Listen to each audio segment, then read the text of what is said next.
seat, the cards are flying high. Shuffle up and deal, let the aces lie. Longest running show, yeah, we've seen it all.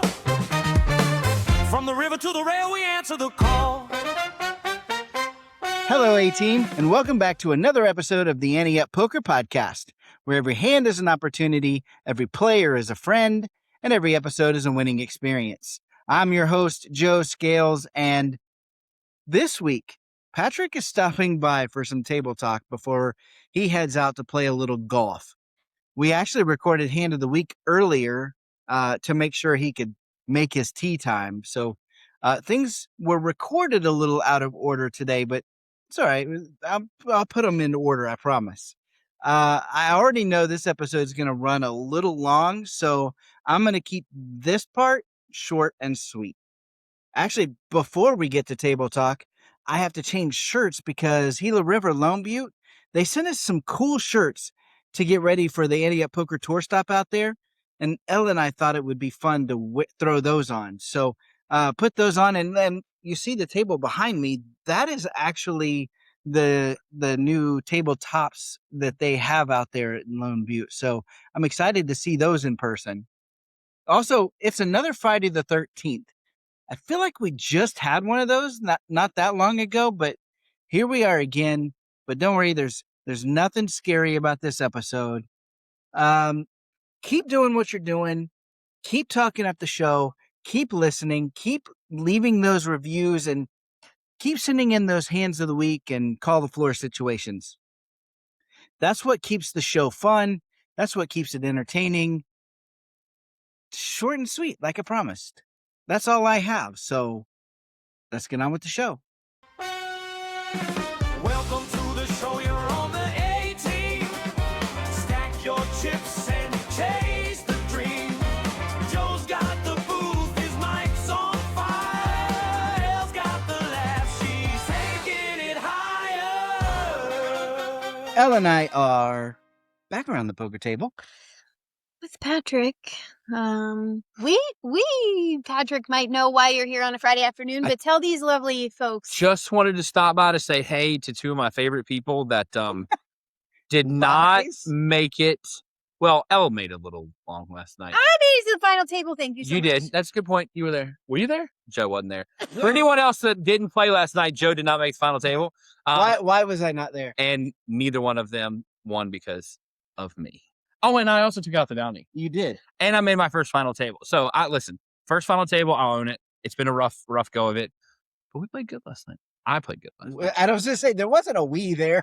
You played well. I played well last night. I felt very good about it. And I don't want to shout him out because he's a Yankees fan, but well played, good win. And what up, Doc? Thanks for the flush. But otherwise, it was a lot of fun last night. Yeah, it's a lot more fun winning than losing. I got to tell you, especially when you're not 12 minutes in, it's like, all right, see you guys next month. So, as I've learned from the master, I'm getting better at this. So, life's good. Yeah. Well, that's a way to go into the weekend. That's a very good way to go in the weekend. An extra $15 in your pocket and this bragging rights for a while. I'm not going to lie. The bragging rights are going to be good. But I will say, we had a hand of the week that we played Pineapple. Yeah.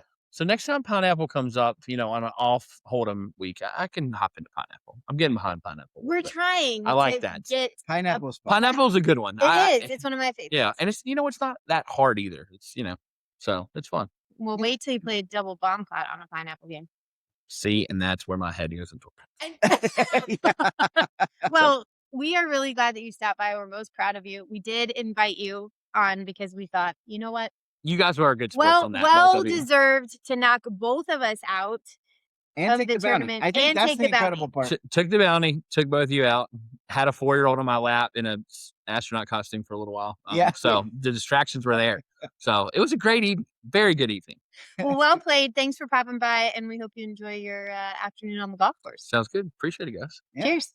Well, that was fun. Yeah, it's good to have him drop by.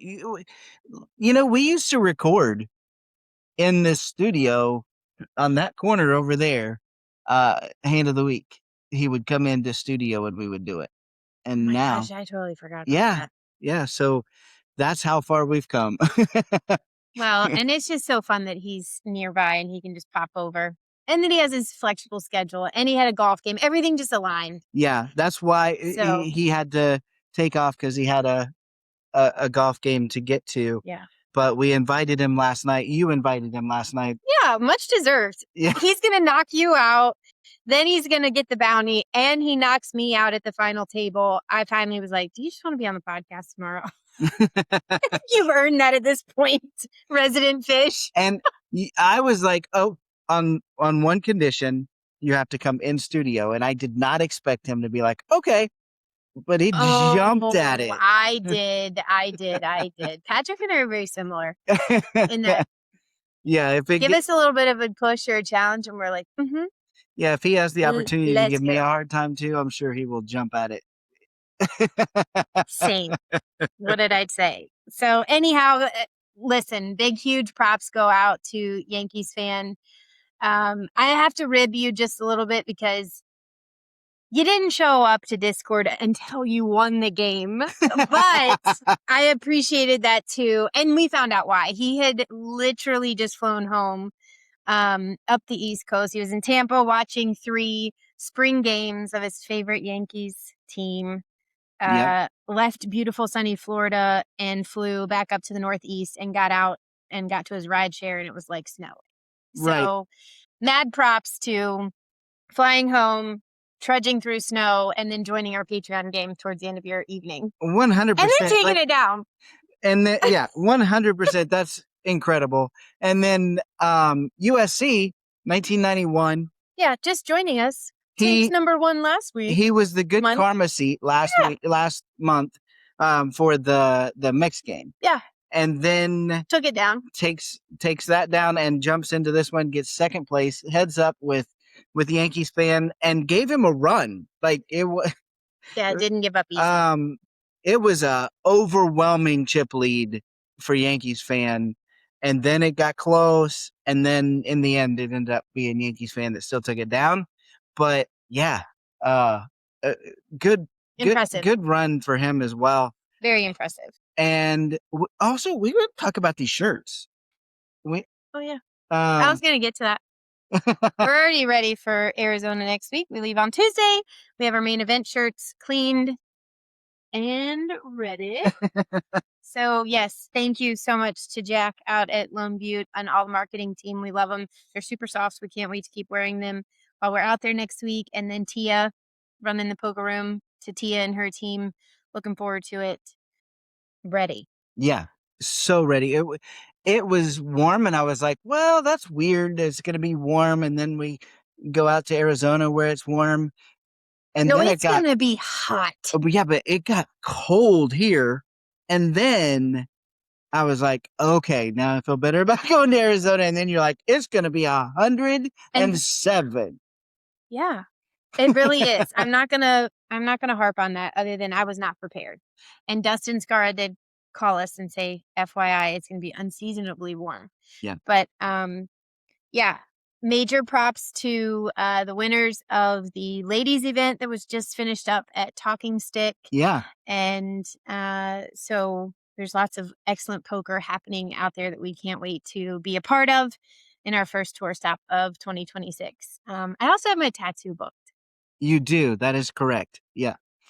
First ever tattoo. Yeah. And we'll report back. Yeah. Because it's going to be there. In the meantime, I did want to touch on Brad Owen's post, which I'm sure a lot of us have seen it already because it's been a while since he put this out. But he touched on some pretty big topics. You've been talking about this for a couple days. Yeah. So I'd like you to share more about what's resonating with you or catching you. Well, first of all, he is up plenty of money. He's up over $1 million overall in poker, not in 1 year, but overall since he started this journey. But he talks about how he still feels like a failure because of this downswing that he's on, which, I mean, it's a big downswing, like $400,000 downswing. Yeah. Significant. And so he feels like a failure because of that, and that alone is huge because it's a thing we never talk about. Like, poker seems like a social game because we're all at the table, we're having fun and whatever, but it really is us on an island kind of by ourselves, and when Yeah. you're on these downswings, you feel even more alone, Well, I also think Brad Owen has more eyes. Oh yeah. You feel alone anyway, and then you've got lots and lots of eyes from YouTube to social media to, I'm sure he has a website. Like, there's a lot of people, and that's pressure in itself. Yeah. And I know something I've experienced too is that part of what drew me to poker is the social aspect. Yeah. However, most of the time, it's still just me.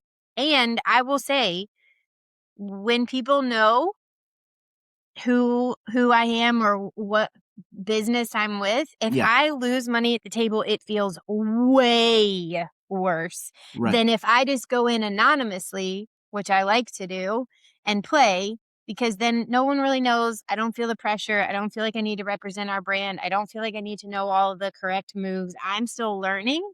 And so it becomes a completely different feel. Yeah. know? When you're representing your brand is what you're saying. And Yeah, or an organization. and Brad Owen, same kind of thing, right? He's got to give this aura about himself. And he also talks about how he feels like he has to play hands a certain way for the views, right? Because Well, people expect it. yeah, you expect to have some wild stories, and sometimes poker's boring. Well, I mean, what does every producer say to Phil Hellmuth? They want him to have the blow-ups. We need this.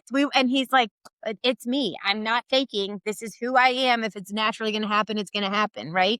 Yeah. But yeah, I mean, there's a lot of intense focus put on you when people are expecting to see a certain result.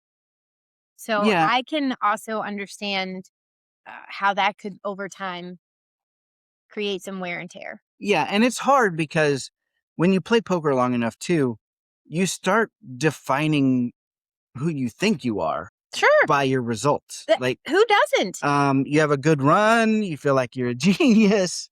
You're having a downswing, you feel like a fraud. Neither's really true, right? But that's how we feel. And so we all have a hard time kind of keeping ourselves mentally strong through those kind of moments. Mm-hmm. And when all eyes are on you, to your point, then that's even harder. And he talks about, he's a dad, he's a partner, he's a poker player, he's content creator, right? An ambassador for WPT. The modern poker player has a lot of those hats to wear, where, not to take anything away from the legends of the game, because they are legends for a reason. Yeah. But they played poker. That's what they did. And they didn't have to worry about, am I playing this hand in a way that's going to get me views on my content. Well, I just said to you the other day, sometimes I get overwhelmed of knowing there's so many voices now. We're one of them. Yeah. I know that. However, there's so many now on any topic that you would like to study or become involved in or interested in, that sometimes even just getting the news, like which voice do I go to? Yeah. There is an insane amount of people sharing their opinions or studies or facts they're finding or conversations they want to have, that sometimes I just get overwhelmed and I have to take a break. I mean, I've even set a timer for my social media where it warns me, hey, you've already been on here this amount of time. Are you sure you want to continue? Yeah. It's got to be very difficult if you're not only just showing up to play the game you love to play, but you're also trying to somewhat compartmentalize yourself in, I need to be a creator and I also need to do this. And none of it's bad. I bet that's one of the things that he could be struggling with, is none of these things are a negative. Right. It's just a lot. It's a lot to juggle. And you get to a point where you got to decide what's important. And maybe he's at that point. Yeah. And it's hard to put this kind of stuff out there when you're in a position like him, because everybody can look at you and go, oh, really? You're up $1 million. You're getting, hundreds of thousands of views, and you're Yeah, but how'd you whatever. get there? You got to Yeah. work hard, sacrifice some things. They all want to come at you. You know how the internet is. People will come at you for the strangest things. And so he acknowledges he's living the dream, right? He acknowledges that Right. that he has a lot of things in place that are great, but some days he just feels like a fraud. Well, I think you cannot expect yourself, Brad, to show up every day the same way you were yesterday. You have different competition, you have different pressures, there's different cards, there's so many things that are not going to repeat themselves, that I think we have gotten too programmed to be like, everything's got to be good all the time. Yeah, you're right. I And mean, it's just not possible. that's what social media does. Everybody posting all of the good things and none of the bad things. And then when somebody like Brad Owen puts out some of the negative, then people tend to attack that. Like it's I not. don't even see it as a negative. It's just reality. Yeah, You're going to you're go right. through the mountains and the valleys. And that is 100%. life. I mean, that's doing life in general on your own, much less alongside other people. So hang in there, Brad. We know that it's tough when you get to this point in your career. It's also tough when you have this many eyes on you. It's also tough when you're involved in um, a poker room like the lodge that has, I mean, like that's Yeah. all a whole nother topic. Yeah. That is hot and heavy this week, is all eyes are on the lodge and card playing in Texas and that kind of thing. So hang in there, Brad. We trust you to make the right decisions, and Yeah. stay in the difficult and see Yeah. where Yeah. it takes you. But I mean, the thing that I would want to end with on this topic is for people like Brad or anybody in poker that feels like, oh my gosh, I don't have people that I can talk to, whatever. Poker is a solo sport in a sense that you're at the table by yourself, but that doesn't mean you have to go it alone. There are other people that I would say the majority of the people have struggled with some kind of mental anguish, for the lack of a better word, but just struggling with where they are mentally in the game. And we talk about it a lot, especially in my 1-outer, keeping yourself mentally strong is hard. And so Well, if it was easy, we would have already mastered it, is what I'll say. 100%. Yeah. I mean, I hate to, it's just like seasons. We Yeah. all have a winter.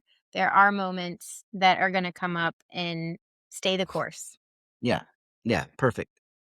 But you did touch on the lodge, and Brad Owen is the He is a co-owner with Doug Polk and Andrew. Is it Andrew Neem? Neeme? Yeah. Neeme. Yeah, I always mispronounce his name. Yeah, they're in the hot seat right now, but I still think there's a lot more to unfold in this whole situation. Yeah, we talked about this a little bit about on the Discord during the Patreon game too. Like, so they were raided by the Texas Alcohol Beverage Commission, Right. along with the, I guess, local law enforcement, right? But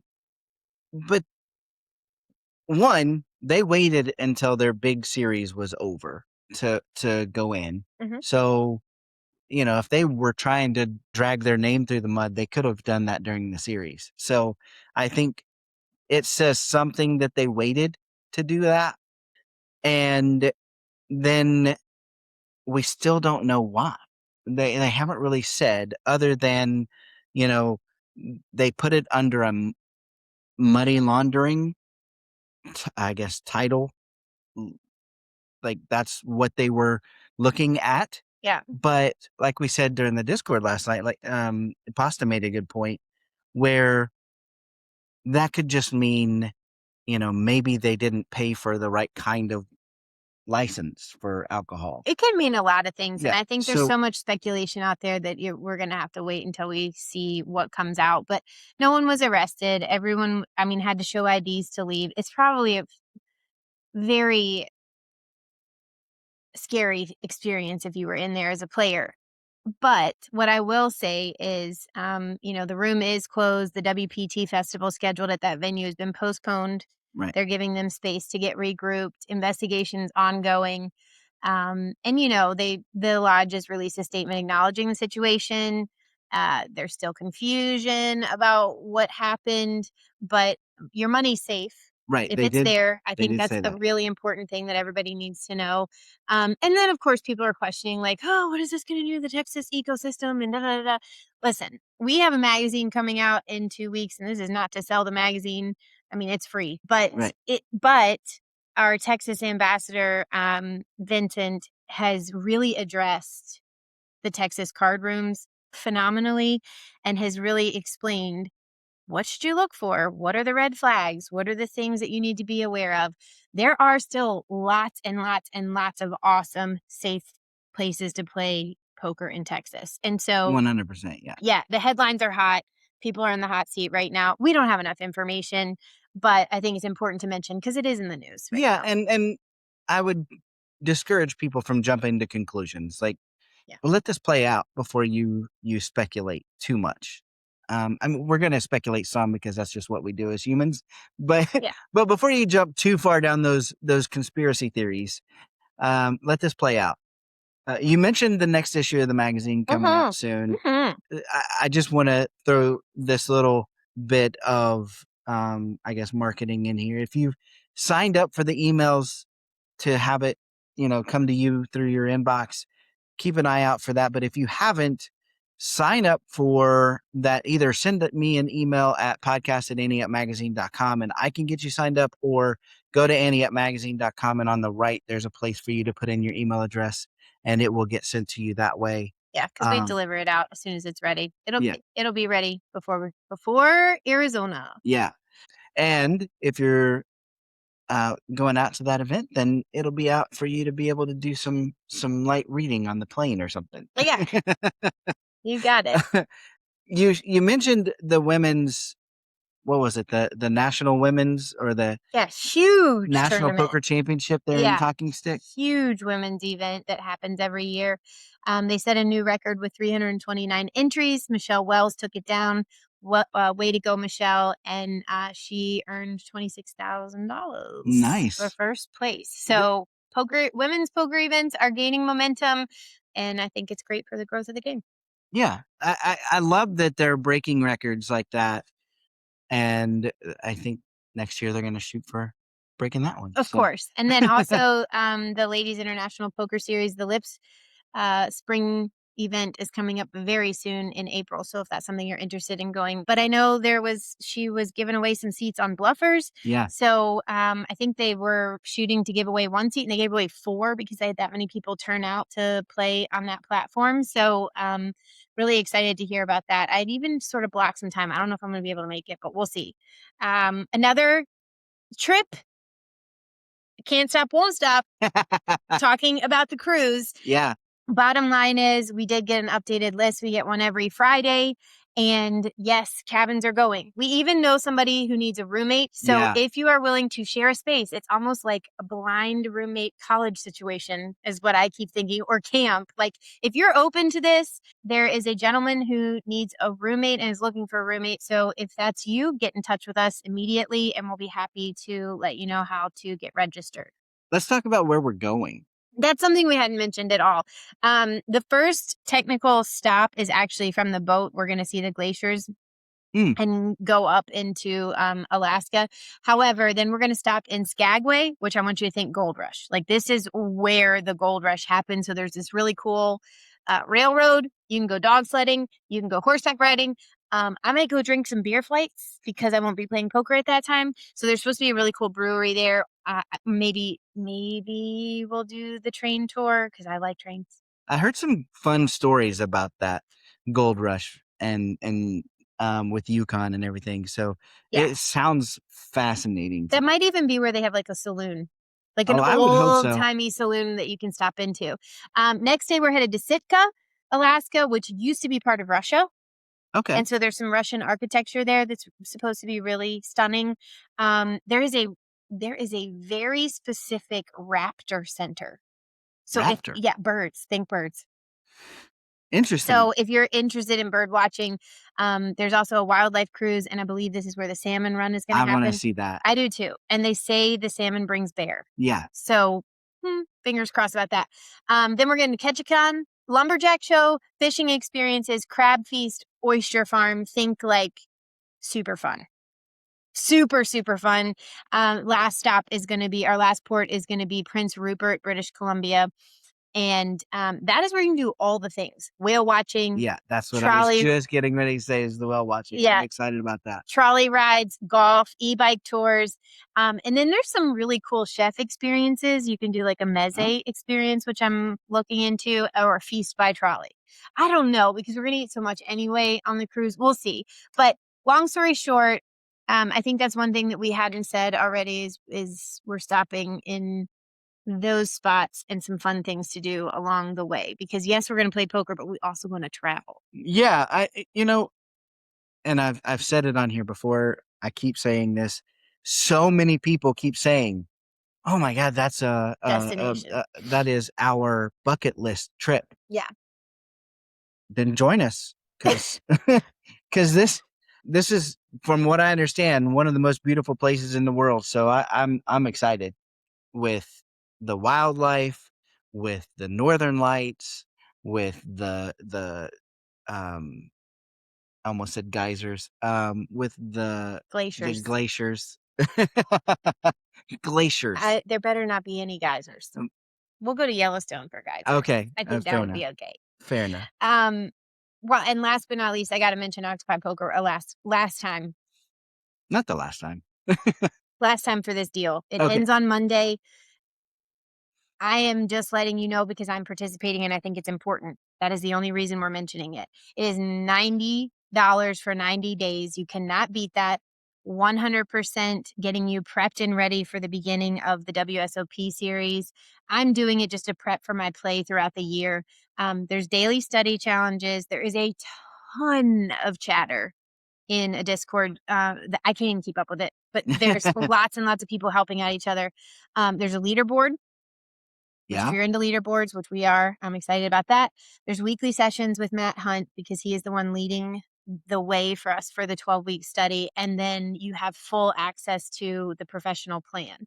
So, I mean, you can't beat $90 for 90 days. That's especially when it's cheaper than just the professional plan alone. Yeah. And you're working with other people and you're studying and you're getting direct training and advice from Matt Hunt, who is a professional poker player for 14 years. So, can't beat it. Last day to sign up is going to be Monday, March 16th. It officially closes. And join me. Other than that, we've got, I think, good weather. So I need to get some stuff done before we get out of here on Tuesday. We have birthday parties. We have home game. Yeah. Not our game, but another game around town. And the dog sitter's coming by. Oh, yeah. So exciting. The weekend is so exciting. But as always, Joe, it's a pleasure being around the table with you. Likewise. Elliott's wisdom cuts like a blade, dropping truth bombs with a poker parade. Big blinds, big stakes, raise it up, let's make no mistake. Elliott Schechter joins us each week to say how he would rule on situations that come up in your games. And he's with us again this week. Elliott, how's it going? Things are going very nicely. Doing well. How are you doing today? Good. We get down here and I start working on podcasts and magazine and things like that. And so I just dress for whatever. And then I go outside and I realized I'm not appropriately dressed for the warmth of today. Right. But, unseasonably warm outside. So that's not something I'm going to complain about. But we do have a call the floor this week. It's sent in by Brannon Huff. And Brandon says that a new player sat down at their 1-3 table. It's also a new dealer, so he didn't realize right away that the new player had come in. He deals the new player into the small blind, with him just posting $1. 4 players limp in, and the small blind the small blind then completes. As the hand plays out, the dealer realizes what has happened and calls the floor while the hand continues going on without pause. Button wins the pot. Dealer asks floor if there is anything that can be done to rectify the issue. Floor says no. Both the dealer and the floor are pretty nonchalant about the whole thing.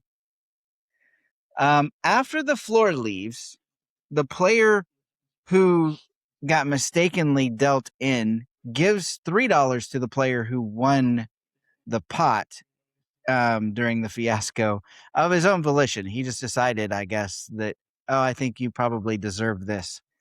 He was trying to make the whole situation right in his own way. I guess because he was supposed to wait that hand, then I guess he thought, if I were to come in, I would have had to bought the blinds. So here you go, I guess. But Brandon says, what should have happened here? Should the floor have done something? Should the dealer have let the hand play out while the floor was on the way? And he says, I can see all the action being offered and accepted as preventing a total redo, but this was a weird one. So, yeah, it definitely is a weird one. What do you think about this one, Elliott? Well, the dealers need to communicate a little better when they're pushing in and out of the table. Incoming dealer needs to know certain things like who's missed a blind, who's a new player, who's waiting, Yeah. all that kind of good stuff if chips are on the way. Also, it looks like several players had already acted before the floor was even called, let alone got there. So already there's enough action to solidify the hand and prevent a misdeal. Right. So apparently, I mean, the decision was right, regardless of their nonchalance. But yeah, way too many people acted. Cards are in order. Everybody has the right cards. Money was in the pot. So yeah, there's not a whole lot to be done there. Action was offered and accepted, and it was significant and substantial. So again, there's no taking the cards back. There's no misdealing it. The players are supposed to pay attention too, and it's not all on the dealer. So yeah, this is a shared responsibility, and everybody whiffed. The hand was played. It's a poker room. Hands are supposed to get played. So again, the decision was correct. As for the player giving $3 to the person who won the pot, I'm assuming there was already a big blind in the pot. When you're Yeah. buying the button, nobody else is paying a blind. So there would only been 2 blinds in the pot anyway. So there was no point in giving this guy an extra $3. That $3 was already represented in the pot by a big blind. If for some reason they didn't have a big blind, which wouldn't make a whole lot of sense in any way, shape, or form, I would understand Right. slightly. But yeah, this just doesn't make a whole lot of sense. I mean, I appreciate him being nice, but that money was already in the pot. Yeah, I mean, he did mention that he completed, so, you know, he did put the money in. Well, the point he was trying to make was that if he had correctly bought the button in the place where he was, right next to the button, if he had bought it, he would have posted the big blind and the small blind. The player on his left would not have posted another blind. I'm assuming that since he posted merely a small blind, the player on his left did in fact post the big blind, therefore still having the correct amount of money in the pot. So if he was going to give money to somebody, I guess it should have been That'd be correct. the big blind. Yes, in fact, that would absolutely have been correct, because then he would have officially bought the button. Because this way there can be no objection to the button actually landing in his seat after his not having paid a big blind at all at that table and not starting a new game. So yeah, the $3 went in the wrong direction. It should have gone to the left, not to the right. That's a good catch. And yeah, it certainly passes the sniff test. I think this is a good opportunity to talk about house procedures and house policies. In a lot of places, empty seats are usually marked with a reserve button or a new player button, something equivalent that lets people know that number one, the seat is not available. People just can't sit down unless they're sent by the person working the board.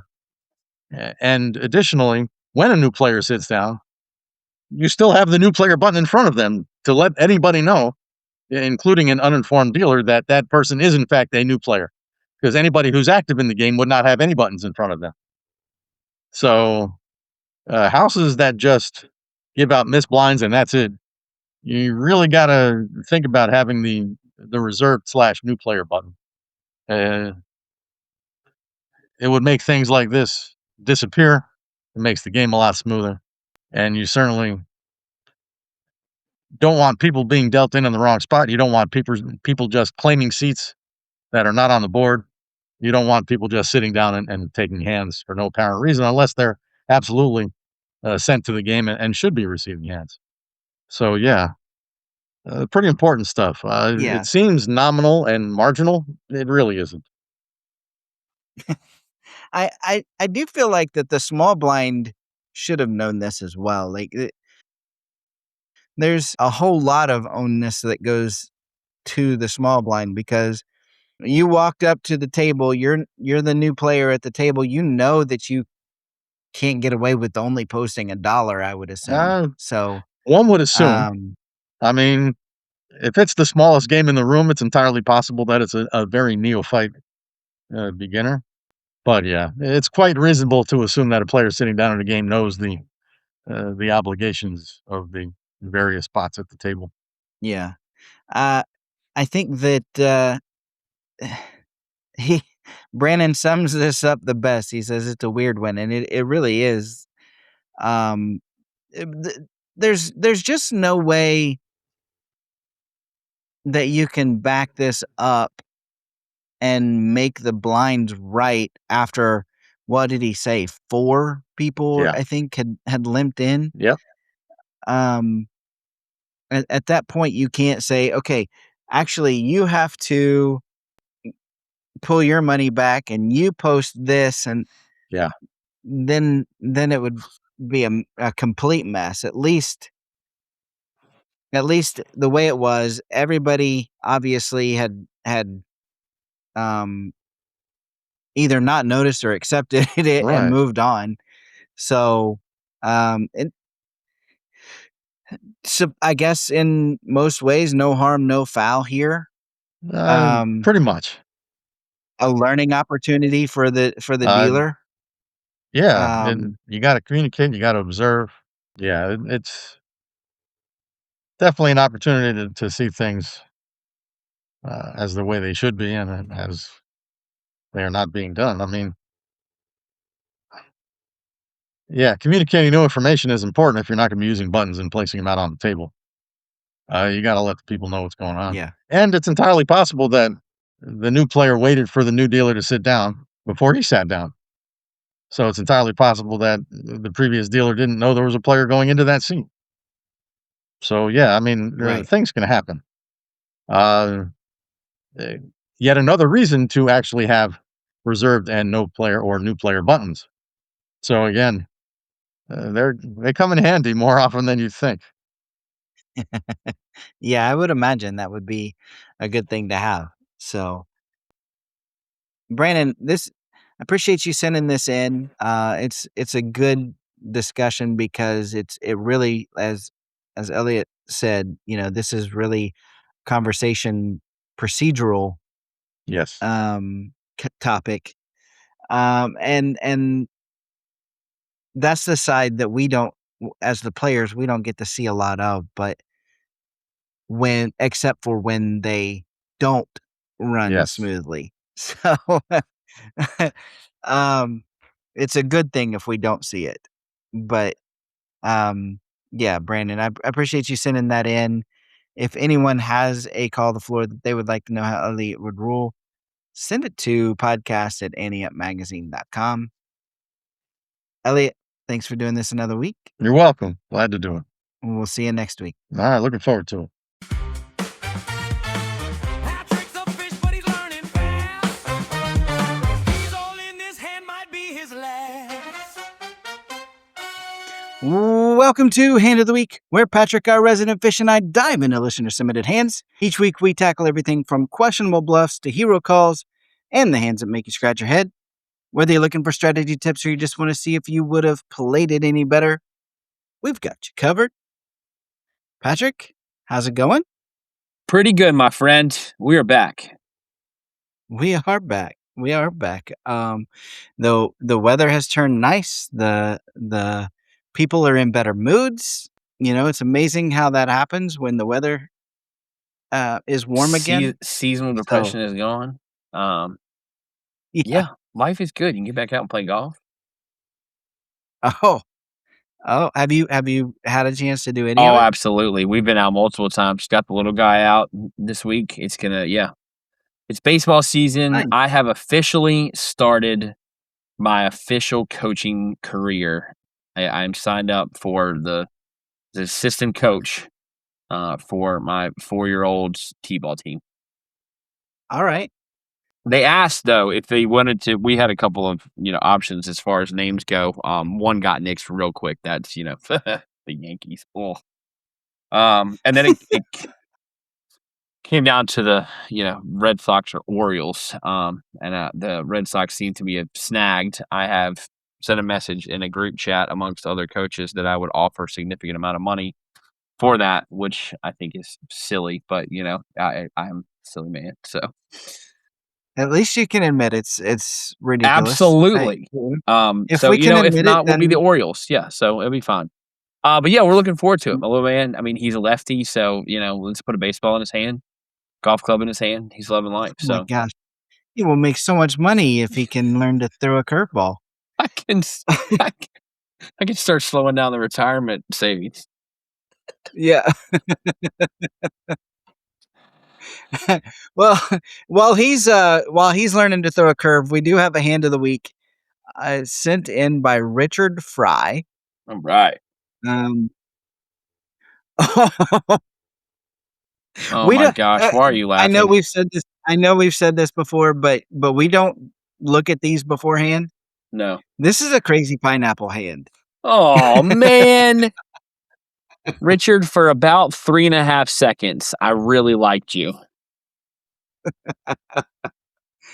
All right. So for anyone, including Patrick, who doesn't know what crazy pineapple is, it's played like Texas Hold'em, except you start with 3 hole cards. After the flop, you have to discard 1 card. And then the rest of it plays like normal Hold'em. Yeah, it's really not as bad as I made it out to be, or me not liking you, Richard. So I take that back.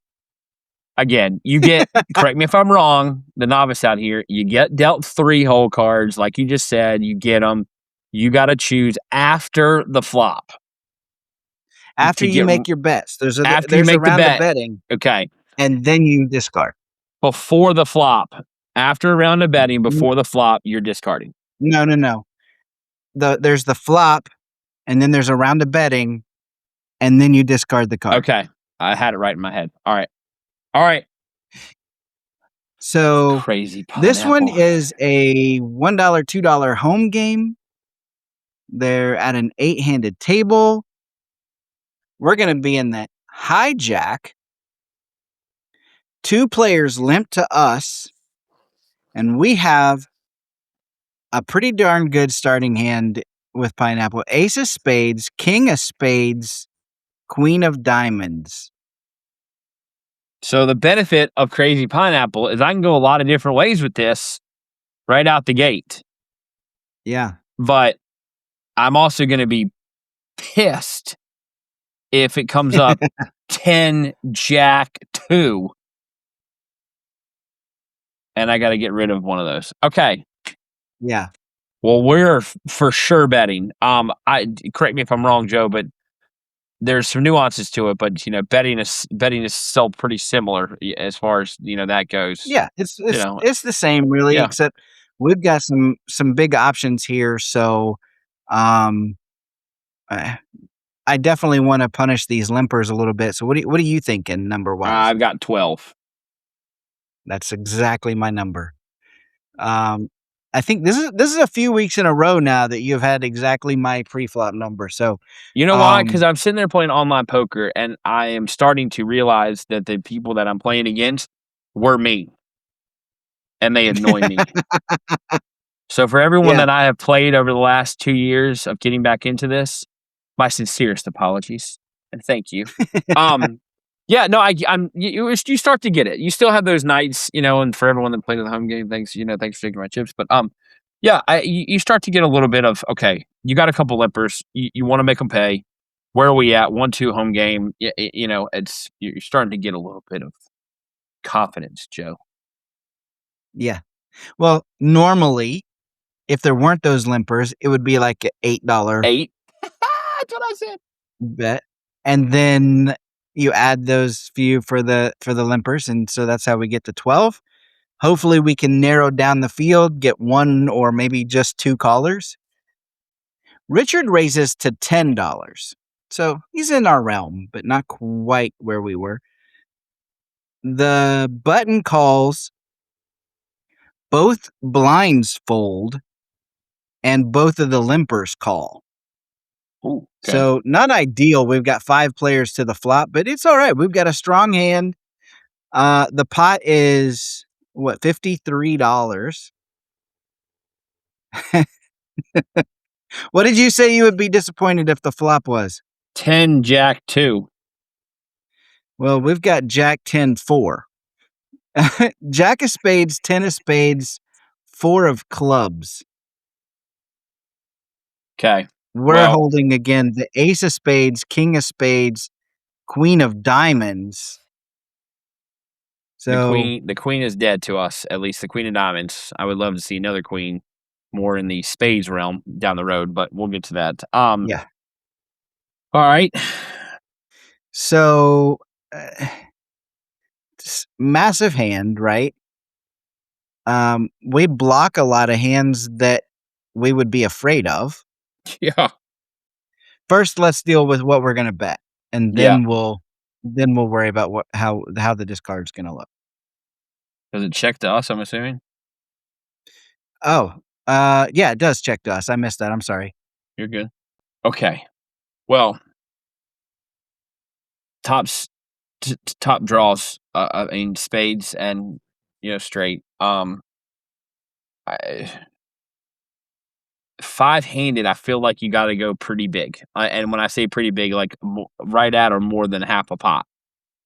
So I've got 40 to 45 in my head. I can see that. Okay. I don't hate that. I was thinking 35, so Okay. same realm. But yeah, and then I assume, well, we can talk about the discard when we get to that part. Richard bets $25. The button calls and both limpers fold. So my initial thought was 25 is not enough, but he did get it to heads up. So Yeah, I didn't think um, half pot was going to be enough either, but that works out. That's ultimately what we wanted. yeah. Well, I think it's a no-brainer, but I'll just say it out loud. We've got the ace of spades, the king of spades, the queen of diamonds, and on the board it flopped jack of spades, 10 of spades, 4 of clubs. So yes, would we love another queen? Absolutely, but she's got to go right now. Yeah, we've got the royal flush draw. Right? We've got just the nut flush draw. We can still make the straight with a queen Yep. once we throw that one away. So yeah, it's pretty much a no-brainer, like you said. Richard says, now comes the twist of Crazy Pineapple. We have to discard one. And these are the decisions that make Crazy Pineapple so tough. If we discard the Queen of Diamonds, we keep the flush draw. But if we keep that one, we have an open ender, but lose the flush draw. Yes, you're not wrong about those things, but I don't think it's a tough Don't tell me choice. Richard did something crazy. Well, he says, oh, he does go ahead and discard the queen of diamonds, keeping My ace man. of spades, king of spades. Perfect. Whew. All Yeah. right. Crisis averted so far. Yeah. The pot is $103. And the turn is the 9 of diamonds. So the board now is I Jack stand of by spades. what I did. Yeah, me too. But that is funny. Jack of spades, 10 of spades, 4 of clubs, 9 of diamonds. We still have the ace of spades, king of spades. If we would have kept the king queen, then we would have the straight right now. But that would have meant we would have thrown away the ace of spades, which makes You're no throwing sense. away, you're throwing away a nut flush draw. That absolutely no. That never makes sense. This is one of those where you fold, 8-10 suited, and it comes up, 9 jack queen, and you're like, oh, do I do that? Well, no, you did the right thing. Exactly. Yeah, I've learned that the Exactly. hard How many way. times have we had that conversation? A lot. We continue to. And if you haven't noticed the fact that it came into my head that quickly, I tell myself that on a regular basis. I'm like, Yeah. yeah, okay. We're first to act. Do we keep the pressure on here or do we check? Okay. You're not going to like this. You're not going to like it at all. I'm keeping the pressure on, and I don't mind. I don't need to find, in my humble opinion, I don't need to find anything out here. I'm playing for what I'm playing for, and when the 2 of spades comes out, it's a winner chicken dinner. So, but that being said, I don't know where you stand. I'm continuing to lean in. He went, Richard went just less than half pot. I think you're probably still there, maybe even, right at it. Call it 50, 55-ish. If they fold, then they fold. We've still taken it down, and if they fold, then so be it, because technically we're still on a draw. But if not, that's where I'm at. So I may even go a little bit higher, to be honest with you. I'm probably going 55 to 60. So I'm also keeping the pressure on. Okay, that's a good start. Again, we're blocking a lot of the hands that we would be afraid of. Yeah. So we're actually going to get more information, to your point about needing information or whatever. Not that we need a lot of information, but we're going to get more information if we put the pressure on here and they call than we are by checking. So the True. number in my head's 65. So that's where I'm going to go. I think we only get called by hands like top pair or some strong draws that we block, maybe. Yeah. I don't think they're floating here with air. They're not just calling us with nothing, with a bet like 65. Richard checks, and now the button bets $55. That's fine. We're still getting our 55 in.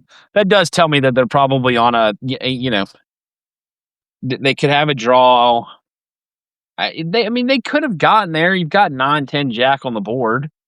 They could have, queen, king, which is, there. They definitely could have 7, 8 too, after seeing the 10 jack, flop. So, yeah, they could have gotten there.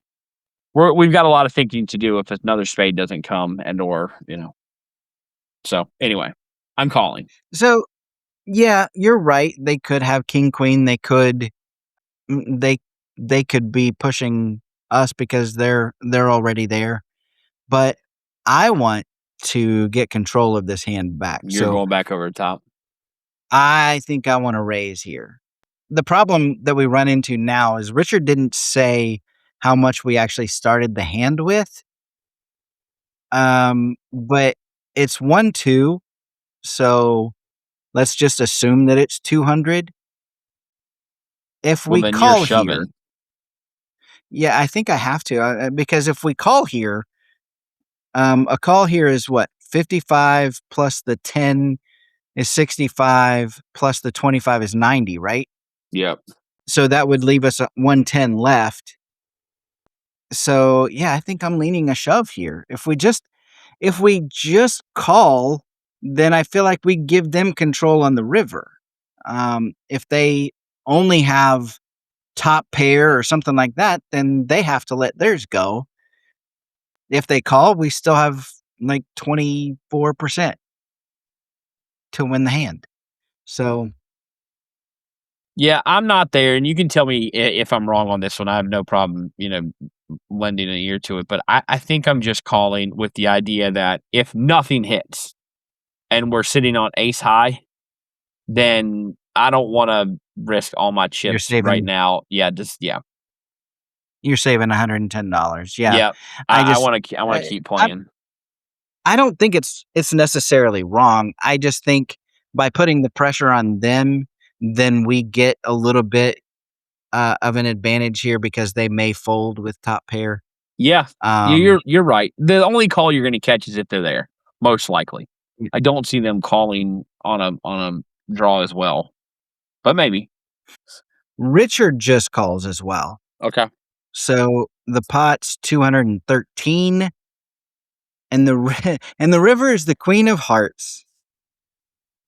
So the board is jack of spades, 10 of spades, 4 of clubs, 9 of diamonds, queen of hearts. Our straight got there. Do we go ahead and lead out? Have you ever been crab fishing? I've been fishing. It's one of my favorite things to do. You get the crab trap and throw some bait in there. You let it set. You go on about your day, and you come back, and guess what? There's crabs in there to eat. I'm checking here. I'm setting the bait. Let them do whatever they need to. I highly. You may lose a little bit of value because you obviously risk getting checked back. Yeah. But I don't think with that queen, we catch a call on a bet. So that's why I'm checking. It depends on what the reason was for raising us on the turn. True. If they raised on the turn because they were there, yeah, then you catch a probably call. But you're also going to catch a bet here. Also true. That's fair. If they're on a draw, a spade draw, I want to go ahead and put the bet in. Okay. So if I'm putting a bet in, I have to shove. Because if we put chips in first and we do anything less than shove here, then I think that looks suspicious. It does. The kids call it we sus. have to shove. Yeah. As the kids would say. As the kids would say, sus. Yeah, I think you're absolutely right. I think if you're going to put chips in here, you shove. Yeah. So that's where I'm going. Richard checks, so he's in your camp. Button bets enough to put us all in. Beautiful. Yeah, Richard snap calls. Oh, the button turns over. King of diamonds, queen of spades. Queen of clubs, I'm sorry. So he King got of diamonds, queen of clubs. So he had his king high straight. Yeah. He turned the straight and we made the nuts on the river. Richard, I don't know what you're about to ask, but you know what? Well done, sir. Good hand. Yeah. So in this is one of those cases where it really doesn't matter. Check or bet on the river. The money's going in no matter what, right? Yeah. He's not folding with king queen when I shove, and he's certainly gonna put a bet in if we check. So Richard says the hand worked out, but should I have been calling the raise on the turn? I didn't even consider king queen there. I was thinking about 2 pair possibilities.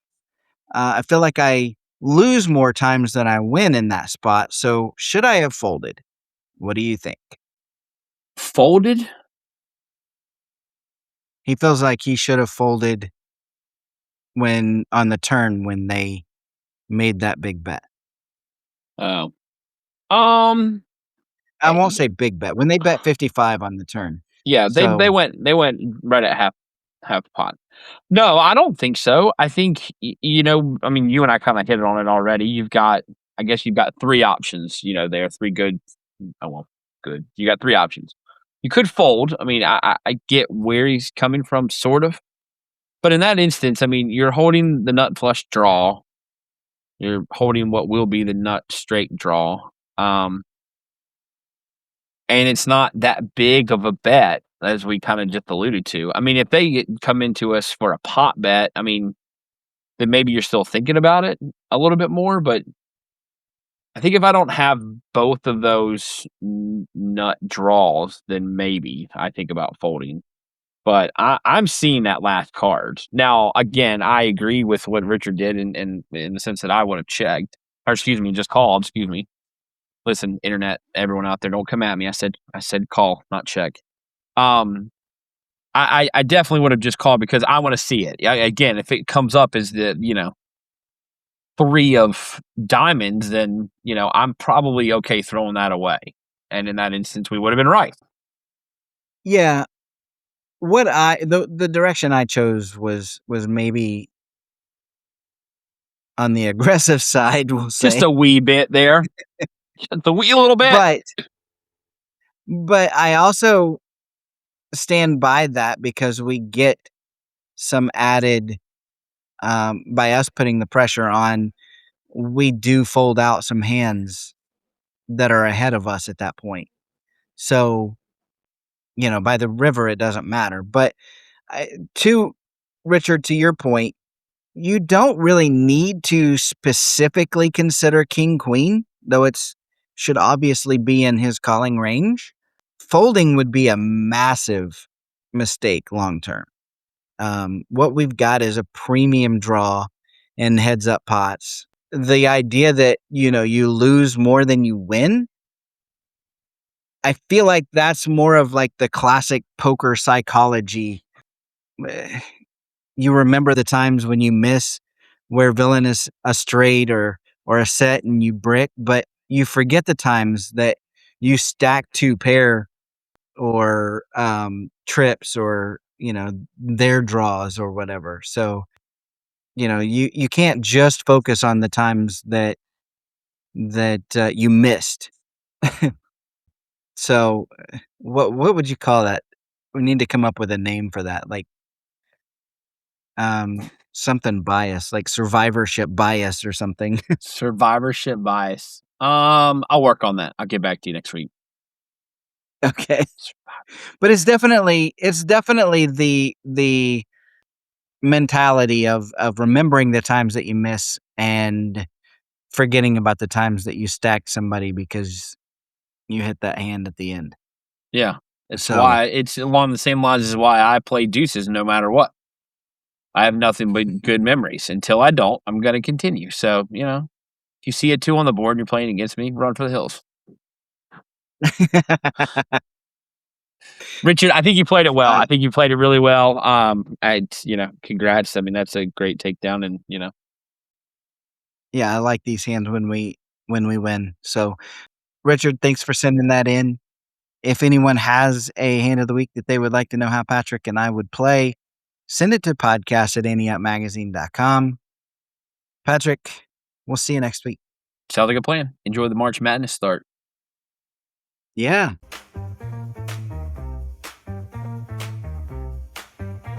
From the flop to the turn, we play it bold, chasing hearts and diamonds, never fold. In the booth, we're dealing stories that gleam. Poker legends rise on the 18.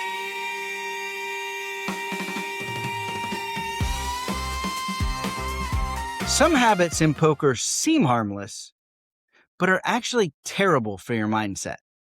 One of my least favorite is rabbit hunting. Now, for anyone that doesn't know what rabbit hunting is, it's when you ask the dealer to run out the next card or maybe even the entire board after the hand is over so players can see what would have happened. Maybe you folded on the turn. Maybe you want to see if you would have hit your flush. Now, everyone is forced to watch the river come out like we're watching deleted scenes from a movie. And almost every time, somebody groans. Oh, I would have hit a flush. Oh, I would have hit the straight. I would have had 3 of a kind. I would have had a full house. And I just sit there thinking, why would you do that to yourself? Rabbit hunting is like voluntarily watching highlight reels of all the ways the universe could annoy you. It serves absolutely no strategic purpose whatsoever. Zero. It doesn't improve your game. It doesn't help your decision making, and it certainly doesn't help your bankroll. What it does help, though, is put you on tilt. Because the moment that river card that would have saved you comes out, your brain starts rewriting history. Now the fold you made, which might have been the correct decision, feels like a mistake. You start telling yourself a story about what should have happened. But poker isn't about should. It's only about the information you had at the time you made the decision. That's it. You didn't know that that particular river card would come out. You couldn't know. And even if you did, that doesn't mean your opponent would have played the hand the same way. When you rabbit hunt, you're seeing a future that never would have existed. If the river had actually come, the betting might have been different. Someone might have folded, someone might have raised. The entire path of the hand changes. So, you're tilting yourself over a fantasy timeline. It's like folding pre-flop, seeing the flop come 7-7-7 and saying, I would have had quads. No, you didn't have quads. You had 2 cards that never got to see the flop. Rabbit hunting feeds the worst part of a poker player's brain, the part that wants to believe we were robbed by fate instead of simply making decisions in an uncertain game. And the bigger the problem is, the more you focus on what would have happened, the less you focus on what actually matters. You should be asking questions like, did I have the right odds? Did I read the situation correctly? Did I manage my stack well? But rabbit hunting promotes things like, yeah, but my card was coming on the river. That's not analysis. That's therapy, and not very good therapy at that. So, my advice, no rabbit hunting. And if someone else at the table asks the dealer to do it, look away. Don't watch. Protect your mindset the same way you protect your chips. Because poker's hard enough when you're dealing with the cards that actually come out. You don't need to torture yourself with the ones that never mattered in the first place. That's today's one outer, and that's today's show. I'll see you next week, A-Team. And until then, I'll see you at the tables. The Ante Up Podcast is a production of AnteUpMagazine.com. Contact the show at podcast@AnteUpMagazine.com or call the show at 540-339-7741. If you'd like to advertise, send an email to editor@AnteUpMagazine.com.